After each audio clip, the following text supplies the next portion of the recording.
തൃശൂർ പൂരം കലക്കിയത് ആരാണ്? ഒറ്റ ഉത്തരവേ ഉള്ളൂ. നമ്മുടെ കേരള ആഭ്യന്തര വകുപ്പിലുള്ള പോലീസുകാരാണ് ഈ പറഞ്ഞ തൃശൂർ പൂരം കലക്കിയത്. അതിനെ തെളിയിക്കുന്ന നിരവധി തെളിവുകൾ നമ്മുടെ കയ്യിലുള്ളതാണ്. അതിൽ ഒന്നാമത്തെ തെളിവ് MR അജിത് കുമാർ എന്ന് പറയുന്ന ക്രമസമാധാന ചുമതലയുള്ള പോലീസുകാരനാണ്. ഒരു DGPക്ക് ശേഷമുള്ള ADGP MR അജിത് കുമാർ തൃശൂർ പൂരം കലക്കാൻ വേണ്ടിയിട്ട് അവിടെയുള്ള SP-യോട് വരെയും ചർച്ച ചെയ്തിരുന്നു എന്നുള്ളതാണ് വസ്തുതയാർന്ന ഒരു കാര്യം. അത് തെളിയിക്കുന്ന വേറൊരു ഘടകമുള്ളത് മലപ്പുറം SP സുജിത് ദാസ് PV അന്നൂർ MLA-യോട് സംസാരിക്കുന്ന ഒരു ഫോൺ സന്ദേശമുണ്ട്. അതിൽ ഈ പറഞ്ഞ സുജിത് ദാസ് ഒരു കാര്യം വെളിപ്പെടുത്തുന്നുണ്ട്. തൃശ്ശൂരിലുള്ള SP-യും അതുപോലെ തന്നെ പാലക്കാടുള്ള SP-യും ഈ രണ്ട് SP-മാരും ഈ പറഞ്ഞ MR അജിത് കുമാറിന്റെ വലങ്കൈയും ഇടങ്കൈയുമാണ്. MR അജിത് കുമാർ എന്ത് പറയുന്നോ അത് അക്ഷരം പ്രതി കേൾക്കുന്ന രണ്ടുപേരാണ് ഈ പറഞ്ഞ രണ്ടുപേര്. അതുമല്ല, MR അജിത് കുമാറാണ് DGPയെ കട്ട് ചെയ്തുകൊണ്ട് പൊളിറ്റിക്കൽ സെക്രട്ടറിയുമായിട്ടുള്ള നേരിട്ടുള്ള ഒരു കോണ്ടാക്ട് ഉള്ളത്. DGPക്ക് ഒരു വിലയും ഇല്ലെന്നാണ് എനിക്ക് ഇതുവരെ മനസ്സിലായത്. ഇതുവരെ അദ്ദേഹം ഇവിടെ ഒരു സ്വാധീനം ചെലുത്തുന്നതായിട്ട് ഞാൻ കണ്ടിട്ടില്ല. ഇവിടെ ADGP ആണ് കളിക്കുന്നത്. കേരള ആഭ്യന്തര വകുപ്പ് നിയന്ത്രിക്കുന്നത് ADGP ആണ്. ADGPയുടെ കയ്യിലാണ് ഇപ്പോൾ നമ്മുടെ കേരള പോലീസിന്റെ എല്ലാ ചാവിയും ഉള്ളത്. ഈ പറഞ്ഞ പിണറായി വിജയന്റെ ചാവിയും ADGPയുടെ കയ്യിലാണെന്നാണ് എനിക്ക് തോന്നുന്നത്. എന്തായാലും തൃശൂർ പൂരം കലക്കാൻ വേണ്ടിയിട്ട് നല്ല രീതിയിൽ കളിച്ചിരിക്കുന്നത് MR അജിത് കുമാർ എന്ന് പറയുന്ന നമ്മുടെ കേരളത്തിലെ ADGP ആണ്.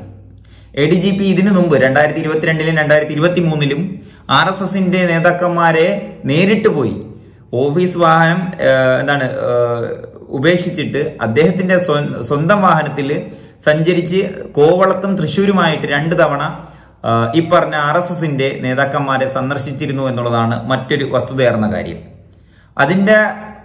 അതിനെ തെളിയിക്കുന്ന അത് മാത്രം മതി.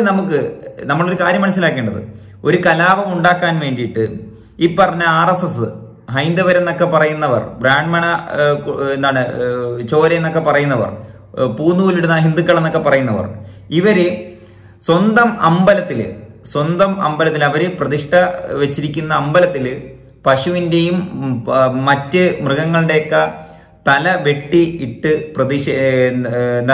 കലാപമുണ്ടാക്കുന്ന നിരവധി സംസ്ഥാനങ്ങൾ നമ്മുടെ ഇന്ത്യയിലുണ്ട്. അതുകൊണ്ട് ഒരു കലാപം ഉണ്ടാക്കാനും ഒരു വർഗീയത ഉണ്ടാക്കാനും ഒരു തമ്മിൽ തല്ലി ചോര കുടിക്കുന്ന ഒരു പ്രവണത വരുത്തി തീർക്കാനും RSS എന്ന് പറയുന്ന സംഘടന ഏത് നെറുകെട്ട കളിയുടെ അങ്ങേയറ്റം വരെ അവർ ശ്രമിക്കുമെന്നുള്ളതാണ് വസ്തുതയാർന്ന കാര്യം. അതിന്റെ ഒരു ഭാഗമായിരുന്നു ഈ തൃശൂർ പൂരം കലക്കുക എന്നുള്ളത്. തൃശ്ശൂര് സുരേഷ് ഗോപി എന്ന് പറയുന്ന സ്ഥാനാർത്ഥി വിജയിച്ചത്, അതിന്റെ ഒരു ഘടകം, പ്രധാനപ്പെട്ട ഒരു ഘടകം നമുക്കറിയാം, നമ്മുടെ ഈ ഇലക്ട്രൽ മിഷനാണ്. ഈ മിഷനിലാണ് തിരിമറി നടത്തുന്നത്. ഈ മിഷനിലേക്ക് കേന്ദ്രീകരിക്കാതെ അവിടെയുള്ള പ്രാദേശിക പ്രശ്നങ്ങളാണ് എന്ന് വരുത്തി തീർക്കാനാണ് തൃശൂർ പൂരം കലക്കുന്നത്. അപ്പോൾ ജനങ്ങൾ ആക്കുമല്ലോ, തൃശൂർ പൂരം കലക്കിക്കൊണ്ടാണ് ഇങ്ങനെ വന്നത്. പിന്നെ ഒരു ഘടകമായിട്ടുള്ളത് അവിടെയുള്ള ക്രൈസ്തവ വോട്ടുകൾ ഭിന്നിച്ചു പോയി അത് നേരെ RSS ഈ പറഞ്ഞ BJPയുടെ സ്ഥാനാർത്ഥിയായിട്ടുള്ള സുരേഷ് ഗോപിയിലേക്ക് പോയി എന്നുള്ളതാണ്. അതിന് വേറൊരു തെളിവുള്ളത്, ഈ പറഞ്ഞ ക്രൈസ്തവ പുരോഹിതന്മാരുടെ കീഴിലുള്ള കുറെ ആളുകൾക്കെതിരെ ED അന്വേഷണം ഉണ്ടായിരുന്നു. അതിനെ തെളിയിക്കുന്ന രീതിയിലുള്ള നിരവധി വീഡിയോകൾ ഞാൻ എന്റെ അക്കൗണ്ടിൽ ചെയ്തിട്ടുണ്ട്. PC ജോർജ് എന്ന് പറയുന്ന പരതന്തയ്ക്ക് പറഞ്ഞവനോട് ഈ പറഞ്ഞ പുരോഹിതന്മാർ അവരുടെ കീഴിലുള്ള കുറെ നേതാക്കന്മാർക്ക് ഇതുപോലുള്ള EDയുടെ പ്രശ്നമുണ്ടെന്ന് പരസ്യമായിട്ട് വെളിപ്പെടുത്തുന്ന കാര്യം PC ജോർജിനോട് പറയുന്ന ഒരു വീഡിയോ ഞാൻ എന്റെ അക്കൗണ്ടിൽ കുറച്ച് ഇലക്ഷൻ ടൈമിലുള്ള വീഡിയോകൾ നിങ്ങൾക്ക് നോക്കിയാൽ മനസ്സിലാക്കാൻ സാധിക്കുന്നതാണ്.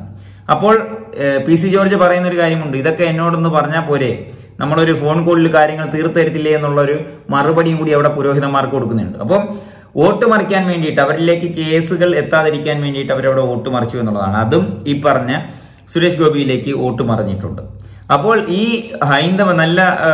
ഈ വർഗീയതയൊന്നും പരത്താത്ത പാവപ്പെട്ട ഹൈന്ദവ വിശ്വാസികളുണ്ട്. അവരുടെയൊക്കെ മനസ്സിൽ വിഷം കോരിയിടാൻ വേണ്ടിയിട്ടാണ് ഈ പറഞ്ഞ തൃശൂർ പൂരം അലങ്കോലപ്പെടുത്തിയത്. ഈ അലങ്കോലപ്പെടുത്താൻ വേണ്ടിയിട്ട് തുനിഞ്ഞിരിക്കുന്ന, അതിനു വേണ്ടിയിട്ട് ജോലിയെടുത്തത് ഈ പറഞ്ഞ ആഭ്യന്തര വകുപ്പാണ്. ആഭ്യന്തര വകുപ്പിന്റെ തലപ്പത്തിരിക്കുന്ന ADGP ആണ് മുന്നിട്ട് ഇറങ്ങിയതും. അത് തന്നെയാണ് സത്യാവസ്ഥ. അപ്പോൾ ഇതില് എല്ലാവരും ഇപ്പൊ പ്രതിപക്ഷം പറയുന്നുണ്ട് പിണറായി വിജയനാണ് ഇത് ചെയ്യിപ്പിച്ചതെന്ന് പറയുന്നുണ്ട്. പിണറായി വിജയൻ ഇത് ചെയ്യിപ്പിച്ചിട്ടുണ്ട് എന്ന് നമുക്ക് തുറന്നു പറയാനൊക്കില്ല. പക്ഷെ പിണറായി വിജയൻ ഇതിൽ മൗനസമ്മതം കൊടുത്തു എന്ന് നമുക്ക് പറയാം. അത് തീർച്ചയായിട്ടുള്ള ഒരു കാര്യമാണ്. കാരണം 2022 RSSന്റെ നേതാവിനെ പോയി സന്ദർശിച്ചിട്ട് ADGPയോട് പിണറായി വിജയൻ ചോദിച്ചിട്ടില്ല. ഇന്റലിജൻസ് റിപ്പോർട്ട് എന്നും വൈകുന്നേരം പിണറായി വിജയനിലേക്ക് എത്തിച്ചിട്ട് എന്തുകൊണ്ട് ചോദിച്ചില്ല, എന്തുകൊണ്ട് വിലക്കിയില്ല? അത് 2023 വീണ്ടും തുടർന്നിട്ട് ഇന്റലിജൻസ് റിപ്പോർട്ട് കൊടുത്തിട്ട് അത് വീണ്ടും എന്തുകൊണ്ട് ചോദിച്ചില്ല? അപ്പോൾ നമുക്ക് മനസ്സിലാക്കാൻ സാധിക്കും ഈ പറഞ്ഞ പിണറായി വിജയൻ ഒരു മൗനസമ്മതം അവിടെ ADGPക്ക് കൊടുക്കുന്നുണ്ട് എന്നുള്ളതാണ്. അവിടെ ഈ ഒരു മൗനസമ്മതം കൊടുക്കേണ്ടി വരുന്ന എന്തുകൊണ്ടാണ്? പിണറായി വിജയന്റെ പല രഹസ്യങ്ങൾ ഈ ADGPയുടെ കയ്യിലുണ്ട് എന്നുള്ളതാണ് മറ്റൊരു വസ്തുതയാർന്ന കാര്യം. അപ്പോൾ ഇതൊക്കെ ഇങ്ങനെ കുഴഞ്ഞു മറിഞ്ഞു കിടന്നുകൊണ്ട് ഇവിടെ ഒരു MLA പോലും ഇല്ലാത്ത, ഒരു MP പോലും ഇല്ലാത്ത, ഒരു മിനിസ്റ്റർ പോലും ഇല്ലാത്ത ഒരു സംഘടന, ഒരു തീവ്രവാദ സംഘടനയ്ക്ക് വേണ്ടിയിട്ട് ഒരു ആഭ്യന്തര വകുപ്പ് നല്ല രീതിയിൽ രാപ്പകല് പണിയെടുക്കുന്നു എന്നുള്ളതാണ് നമുക്കിവിടെ കാണാൻ പറ്റുന്നത്. ഒരു കാര്യം മനസ്സിലാക്കാനുള്ളൂ, ഇത്രയും വിവാദങ്ങൾ ഒരു ADGPക്കെതിരെ വന്നിട്ട് അയാളെ സർവീസിൽ ഇരുത്തിക്കൊണ്ട് അന്വേഷണം നടത്തുന്ന എത്ര ബാലിശമായിട്ടുള്ള ഒരു കാഴ്ചപ്പാടാണ് എന്നുള്ളത് മനസ്സിലാക്കുക. തന്റെ ഉള്ള ഒരു ഭരണാധികാരിയാണെങ്കിൽ ADGPയെ സ്ഥാനത്ത് നിന്ന് മാറ്റി നിർത്തണം. പക്ഷെ അങ്ങനെ മാറ്റി നിർത്തിയാൽ നമുക്ക് പറയാൻ നോക്കും ഈ പറഞ്ഞ വിവാദങ്ങൾ, നമ്മൾ ഈ പറഞ്ഞിട്ടുള്ള വിവാദങ്ങളിലൊന്നും പിണറായി വിജയൻ ഇല്ല എന്നുള്ളത്. പക്ഷെ ഇയാൾ മാറ്റത്തില്ല.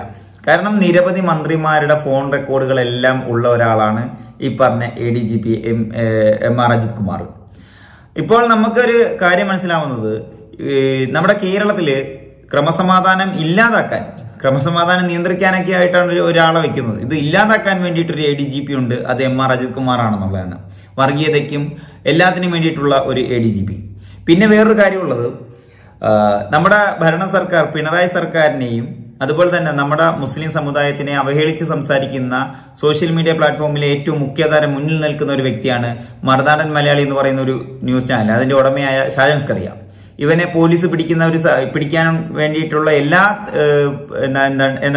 എല്ലാ വഴികളും ഒരുങ്ങി നിൽക്കുന്ന സമയത്ത് അവിടെ നിന്ന് രക്ഷിച്ചു പോയതും ഈ പറഞ്ഞ ഒരു വയർലെസ് സന്ദേശം ചോർത്തിയാണ്. ആ ഒരു വയർലെസ് സന്ദേശം ചോർത്തിയിരിക്കുന്നത് ഈ പറഞ്ഞ PV അൻവർ പറഞ്ഞതുപോലെ MR അജിത് കുമാർ തന്നെയാണ് ആ ഒരു കാര്യത്തിൽ മുന്നിട്ടിറങ്ങിയിരിക്കുന്നത്. അപ്പോൾ MR അജിത് കുമാർ ഈ ജോലിയൊക്കെ ചെയ്യുന്ന ആർക്ക് വേണ്ടിയിട്ടാണ്? സംഘപരിവാറിനും RSSനും വേണ്ടിയിട്ടാണ്. RSSുമായിട്ട് മുന്നേ കൂട്ടിയുള്ള അജണ്ടകളിലൂടെ സഞ്ചരിച്ചു വരുന്ന ഒരു പാതയാണത്.